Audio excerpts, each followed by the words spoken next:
Donc pour ce cas pratique, ce qu'on va faire, c'est que cette fois-ci, en fait, maintenant qu'on a compris toutes les subtilités de Copilot et de son interfonctionnalité avec les différents outils du pack Office, on va simplement partir d'un document Excel. Donc, j'ai généré un mini bilan financier à partir d'un document Excel. Et l'idée, c'était de l'enregistrer en PDF comme ce qu'on a vu précédemment. Donc, quand on l'enregistre en PDF, on voit ceci. On voit par exemple comme ça. Je vois la première page et moi, je l'ai enregistré sur 2 pages. En gros, j'ai voulu enregistrer tout le classeur pour avoir toutes les données de mon PDF. Donc là, c'est la première action que j'ai faite. Ce qu'on va faire une fois que j'ai fait ça, c'est vraiment pour vous montrer le contenu, c'est que cette fois-ci, on va une nouvelle fois se rendre sur Word. Et ce qu'on va faire ensemble, c'est qu'on va essayer de faire ensemble de définir dans un premier temps, de prédire l'évolution du chiffre d'affaires sur l'année 2025 en fonction des données qui ont été identifiées dans Excel. Et ensuite, on va rédiger un bilan financier.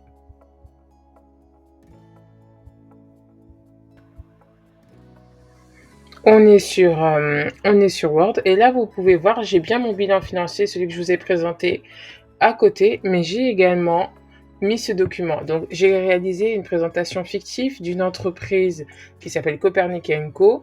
Et l'idée, en fait, c'est vraiment de donner de plus de contexte aux différents éléments pour qu'ils me produisent quelque chose de pertinent. Et en plus, vous pouvez voir donc qu'on peut ajouter 2 fichiers dans le champ pour les faire interagir ensemble. Ça, c'est un point fort aussi qu'on n'avait pas abordé, mais qui vous sera très utile. Donc là, moi, ce que je vais faire, j'ai mes 2 fichiers. Je vais coller mon prompt. À partir des données et des tendances actuelles, que vous pouvez extraire des fichiers. Je vais en générer une prédiction sur le chiffre d'affaires pour les prochaines années. Utiliser les informations sur les facteurs de croissance et modèles de saisonnalité pour effectuer cette prédiction. Tenez également compte des influences externes potentielles qui pourraient impacter les ventes dans les mois à venir. Donc là, vous voyez, je suis allée plus dans le détail dans mon prompt pour avoir vraiment quelque chose de plus pertinent. Dans l'exemple précédent, j'avais juste mis une petite phrase et ça nous avait produit un bon résultat. Ce que je veux, c'est vraiment donner toujours plus de contexte. Et c'est ça l'intelligence artificielle générative, c'est produire des documents avec des éléments de contexte en langage naturel. Donc là, je suis plutôt contente, je clique sur générer. Là, je m'attends à avoir déjà une prédiction à partir des données que j'ai saisies et quelque chose d'intéressant à l'œil. Donc là, il me dit prédiction du chiffre d'affaires futur Copernic Co. Donc là, c'est sympa parce qu'il a bien repris le nom d'entreprise, il a bien tenu compte du second fichier qui était en format Word. Et là, je vois ce qu'il me dit. Donc, introduction. Fort de ses solides performances financières précédentes et de son expertise dans le domaine de la transformation digitale, voilà, c'est vraiment ça en fait. Copernic Co se positionne comme un acteur majeur dans un modèle potentiel de croissance significatif pour les années à venir. Cette prédiction du chiffre d'affaires futur se fonde sur l'analyse des données disponibles des années précédentes et sur les tendances actuelles du marché. Et donc là, il me fait l'analyse des données historiques. Effectivement, c'est le contenu de ce que j'ai mis dans mon tableau. Donc là, on a bien 2020, 100 000 euros de chiffre d'affaires. Le coût, 60 000, donc le profil était de 40 000 euros. Là, un profil de 50 000, 65 000, 90 000 euros. Wow. Facteur de croissance actuel, Copernic Co a connu une croissance annuelle de 15% ces dernières années, soutenue par son expertise dans les domaines stratégiques tels que l'intelligence artificielle, le big data.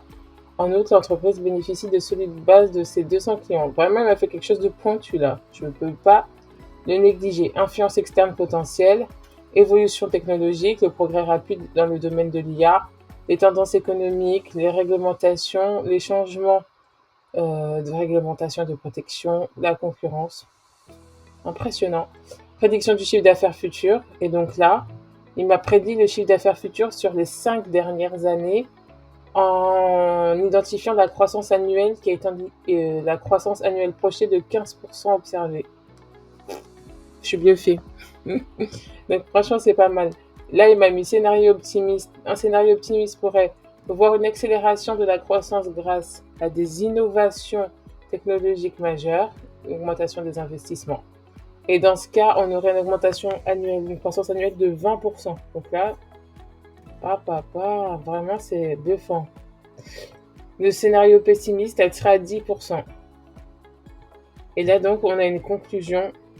En se basant sur les données historiques et les tendances actuelles, Copernic & Co semble bien positionné pour continuer sa croissance robuste au cours des prochaines années. Toutefois, il est essentiel de surveiller.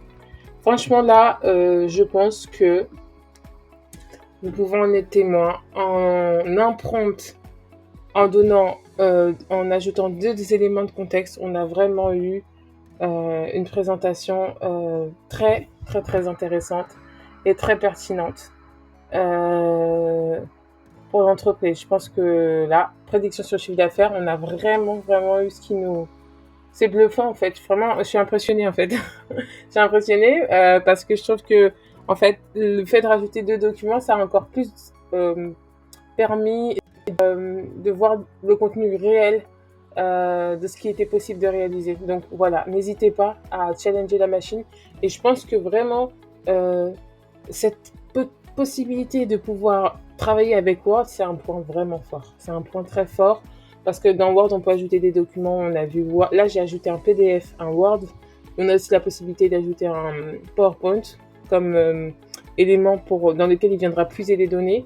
Pas encore Excel, il me semble, mais très certainement à tester dans les jours à venir. Donc vraiment, là, on est sur quelque chose de surpuissant. Donc là, bon, on reste on a notre prédiction du chiffre d'affaires futur pour la société Copernic & Co. En plus, on a une prévision optimiste, pessimiste, et on a vraiment quelque chose de pointu.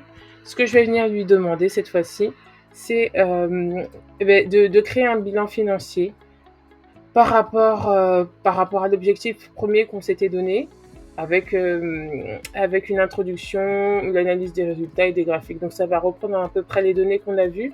Je vais garder la prédiction du chiffre d'affaires futur parce qu'honnêtement, je trouve qu'elle est très très intéressante. Je pense que ce que je vais faire aussi, c'est que je vais la mettre en pièce jointe pour ce cas pratique, de façon à ce que vous puissiez y avoir accès.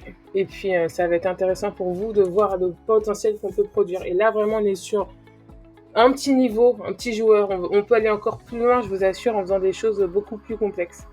Donc là, et vous avez vu en un temps record, hein, en 2 minutes. Hein. Alors là, je vais juste enregistrer mon prompt. Je code, créer un rapport de bilan financier avec une introduction, une analyse des résultats. Tac, tac, tac. Donc là, je vais lui demander en dessous de me créer mon rapport financier. Tac, donc là, il est en train de le rédiger. Bon, le rapport financier, je pense qu'il va être intéressant aussi. Je mets un peu d'espace, comme ça, on glisse tout sur une deuxième page pour que ça soit un peu plus propre.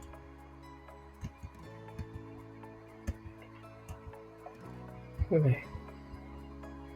Alors, je vois plus mon contenu.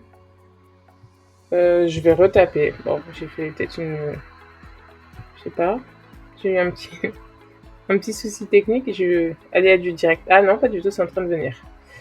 Pardon. Donc, voilà. Il m'a fait mon... Non, ça c'est mon...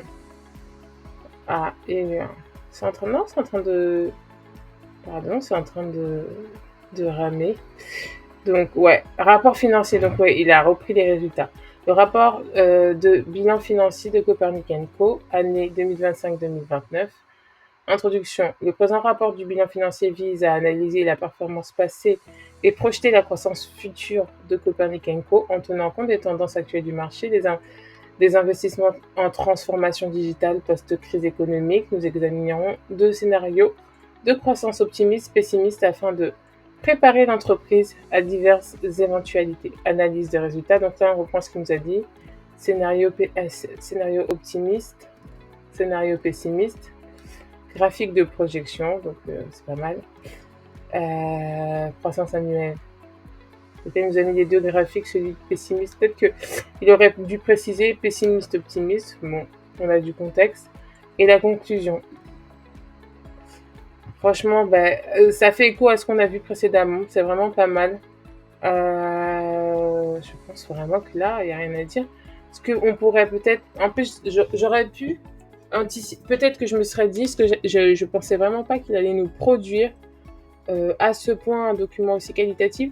Donc là, peut-être que ce que j'aurais préconisé, c'est de mettre les risques, mais il l'a dit en fait, il a mis les scénarios optimistes et et pessimiste. Donc là, on a quelque chose de succinct, de clair et de précis.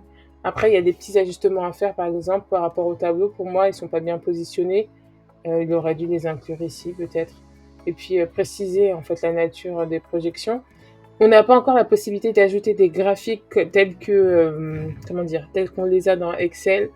Donc ça, il faudrait peut-être le faire manuellement. Venir ici, lui demander de vous mettre en forme de graphique à points, etc. Mais vraiment là, je pense que en 5 minutes, bon, j'abuse, en 10 minutes, en moins de 10 minutes, on a quand même pu produire 2 documents pertinents, avec des données précises, avec une vraie analyse. C'est pas une analyse d'un analyste expert, mais on a une vraie première analyse qui permet d'identifier les tendances et tout. Et je pense sincèrement que si vous ajoutez encore des documents pour lui donner plus de contexte, on ira vraiment sur quelque chose d'extraordinaire en termes de bilan financier. Là, moi, j'ai juste mis 2 documents succincts et vous voyez, on a même une qualité supérieure à ce qu'on avait fait précédemment quand on mettait juste le document, le PDF de l'Excel. Voilà. Et après, le stade d'après, c'est bien sûr de ne pas hésiter à aller sur PowerPoint si on doit faire une présentation et suivre le même parcours en intégrant ce document pour qu'il nous génère des informations et tout. Mais dans le cas en présence, on va s'arrêter là. En tout cas, ce que je voulais vraiment ce que je voulais vraiment vous montrer plutôt, c'est le potentiel, le haut potentiel de ce type d'outils. Vous avez vu à quel point l'intelligence artificielle, elle est puissante quand elle est bien utilisée. Et c'est vraiment ça. C'est pour ça qu'il ne faut pas hésiter à se former, à s'interroger, à se challenger, parce que vous allez vraiment pouvoir gagner un temps fou. Effectivement, un document comme ça à produire, ça prend du temps, ça nécessite des connaissances, ça nécessite... Là, vous voyez, très rapidement, on peut produire, en tout cas, partir d'une base pour pouvoir avancer rapidement sur un sujet précis. Et ça, vous pouvez le faire dans tous les domaines, j'insiste. Et la solution telle qu'elle est aujourd'hui, elle est très, très, très pertinente, mais je suis certaine que dans les jours à venir, on va avoir quelque chose qui va encore évoluer. Et donc, du coup, vraiment, mon conseil, c'est ne pas hésiter à se challenger, à toujours tester l'outil, tester des fonctionnalités, tester des prompts, aller plus loin.